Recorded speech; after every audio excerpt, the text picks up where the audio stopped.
이어서 지구촌 개벽 소식입니다.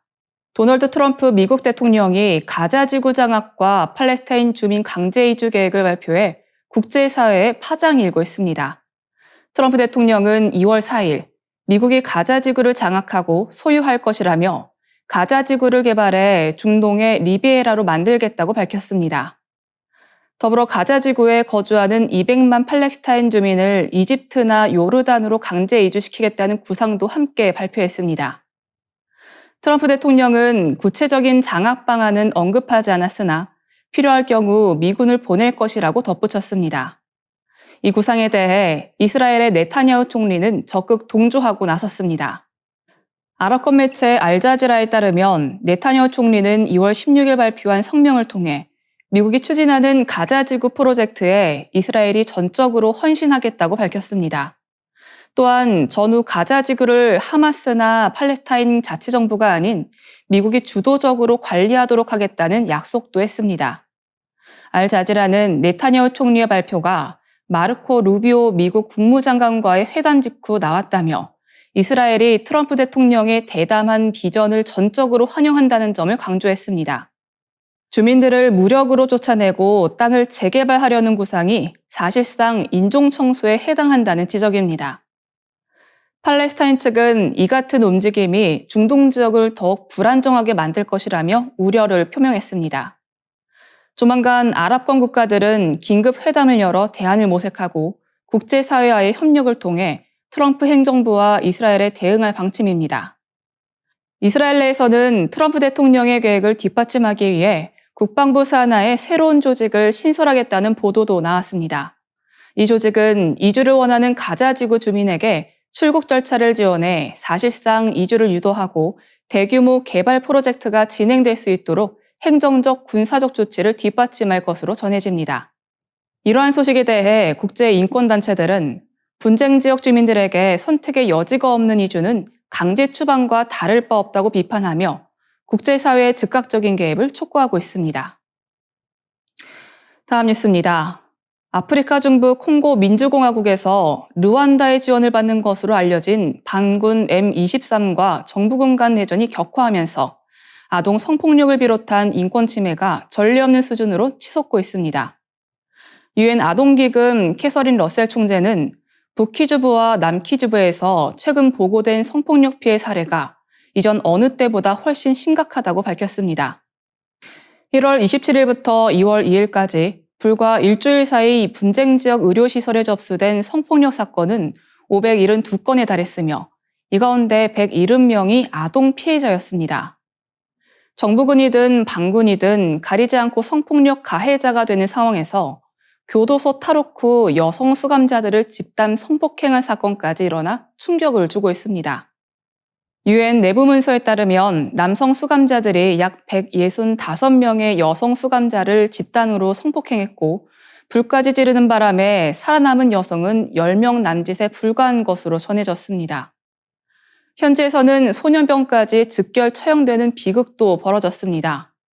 반군이 무기를 소지했다는 이유로 11세부터 15세 사이 소년 3명을 살해했다고 알려졌는데 이러한 잔혹행위는 민주콩고 동부에 금, 히토류, 코발트 등 막대한 광물 자원이 집중되어 있다는 점과 무관치 않습니다. 미국 상무부는 콩고를 세계 최대 코발트 생산국으로 지목했으며 코발트와 히토류는 전자제품과 배터리, 반도체 제조 등에 필수적이기 때문입니다. 중국과 미국은 물론 이웃 루안다와 우간다까지도 광산을 둘러싼 이해관계를 갖고 있어 분쟁이 더 복잡해졌다는 분석이 나옵니다. 민주콩고 정부는 이번 내전을 일으킨 M23의 배후로 르완다를 지목하고 있으며 유엔과 서방 국가 등 국제사회도 여기에 동의하지만 르완다는 이를 부인하고 있습니다. 2012년 한 차례 콩고 동부 최대 도시 고마를 점령했다가 국제사회의 압력으로 잠잠해졌던 M23은 2021년 11월부터 무장 공격을 재개한 뒤 올해 들어 공세를 강화해 왔습니다. 이로 인해 최소 35만 명의 주민이 피난길에 올랐고 최근 교전으로 약 3천 명이 숨진 것으로 추정됩니다. 계속되는 내전 속에서 아동과 여성 등 민간인이 겪는 극심한 고통이 국제사회에 신속하고 실질적인 대응을 절실히 요구하고 있습니다. 다음 뉴스입니다. 북한이 핵미사일 발사 가상 시나리오를 다룬 책이 나왔습니다. 북한 ICBM은 시속 22,500km로 날아가 워싱턴까지 33분이면 도달할 수 있습니다.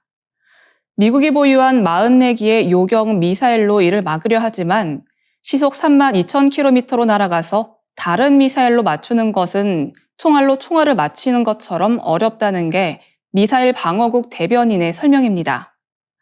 실제 요격 시험 기록을 보면 2010년부터 2013년까지는 단 한 차례도 성공하지 못했고 대규모 예산을 들여 개량한 후에도 격추 확률은 55% 정도에 불과합니다.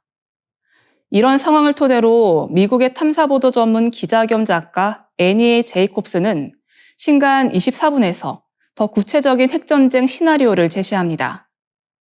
저자는 잠수함에서 발사하는 탄도미사일 KN-23의 위협도 경고합니다. 구형 잠수함이 2달가량 태평양을 은밀히 건너간 뒤 해저에서 마하 6의 미사일을 쏘면 3분 만에 캘리포니아주 원자력 발전소를 파괴할 수 있다고 합니다. 미국은 즉각 보복에 나섭니다. 와이오밍주 등을 비롯해 82기의 핵미사일을 발사해 북한을 타격하는 데까지 걸린 시간은 고작 24분. 이로써 수백만 명, 넓게는 한반도 전체에서 수천만 명의 사망자가 발생할 수 있다고 저자는 경고합니다. 문제는 여기서 끝나지 않습니다. 러시아와 중국이 자신들의 영역이 위협받거나 공격받았다고 간주해 핵무기에 동참하면서 전 세계가 종말로 치닫는 시나리오입니다. 한반도 남측도 예외가 아닙니다. 북한이 수도권과 미군 기지 등을 향해 1만 기 이상의 포탄과 생화학 무기를 퍼붓는다면 사드로 대응하기에도 역부족이라는 지적입니다. 군사역사학자 리드커비는 이로 인해 서울 인구의 25% 이상이 피해를 입고 살아남더라도 산소결핍으로 식물인간 상태가 될 수 있다고 전망합니다. 핵전쟁 위협을 경고한 물리학자 아인슈타인의 말을 상기해봅니다.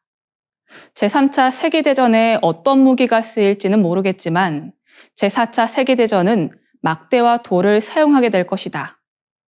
저자는 인류 문명이 수천 년간 쌓아 올린 성취가 단 몇 분, 몇 시간 만에 폐허로 돌아갈 수 있다는 사실을 잊지 말아야 한다고 강조합니다.